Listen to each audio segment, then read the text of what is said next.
Mega power star Ram Charan తో Naik the leader చిత్రాన్ని రూపొందించిన సంచలన దర్శకులు వివి వినాయక్ త్వరలోనే లీడర్ కాబోతున్నారా అనే ఆసక్తికరమైన చర్చ ఫిలిం నగర్ లో మొదలైంది. వినాయక్ తండ్రి గారు స్వర్గీయ కృష్ణారావు గారు పంచాయతీ ప్రెసిడెంట్ గా పనిచేసి ఉన్నారు. తండ్రి వారసత్వాన్ని అందిపుచ్చుకోవాలని వినాయక్ అభిలషిస్తున్నారని, అందుకే పలువురు అగ్ర కథానాయకులు తన దర్శకత్వంలో నటించేందుకు తహతహలాడుతున్నప్పటికీ తదుపరి చిత్రం అంగీకరించేందుకు ఆసక్తి చూపించడం లేదని అంచనాలు వెలువడుతున్నాయి. వినాయక్ ప్రస్తుతం బెల్లంకొండ శ్రీనివాస్ ను హీరోగా పరిచయం చేస్తూ ఓ చిత్రాన్ని రూపొందిస్తున్నారు. సమంత, తమన్నా హీరోయిన్లుగా నటిస్తున్న ఈ చిత్రానికి ఇంకా పేరు పెట్టలేదు.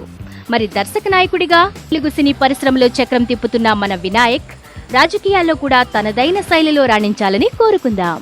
రాజశ్రీ తెలుగు నుండి ఈ రిపోర్ట్ అందిస్తున్నది ధీరజ్.